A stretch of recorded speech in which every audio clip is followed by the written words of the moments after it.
நான் அடிச்சா அது ரெடி, என் பேச்சு சரவடி, என்ன சுத்தி காதல் வெடி நீ. நாளைக்கு சட்டசபையில போயிட்டு தொட்டப்பட்ட ரொட்டு மேல முட்டை பொருட்டா, நான் தொட்டுக்கல்ல சிக்கன் தரட்டா அப்படிங்களா? கூத்தாடி என்ன பண்ணுவான்? அவன் ஆடத்தான். இதனாலதான் கூத்தாடி அரசியலை எதிர்க்கிறோம்.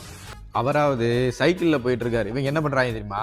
ஒருத்தன் கலப்பையை தூக்கிட்டு போய்கிட்டு இருக்கான், இன்னொருத்தன் மாட்டு வண்டியில தொத்தி ஏறி போய்கிட்டு இருக்கான். இவங்களெல்லாம் நினைச்சு பாருங்களேன். நாம் தமிழர்காரனை சட்டசபைக்குள்ள விட்டோம்னு வச்சுக்கோங்களேன், எப்படி இருக்குன்னு கொஞ்சம் நினைச்சு பாரு. ஒருத்தன் சாணி கூடையோட போய்கிட்டு இருப்பான், இன்னொருத்தன் கலப்பையை தூக்கி வச்சு போய்கிட்டு இருப்பான்.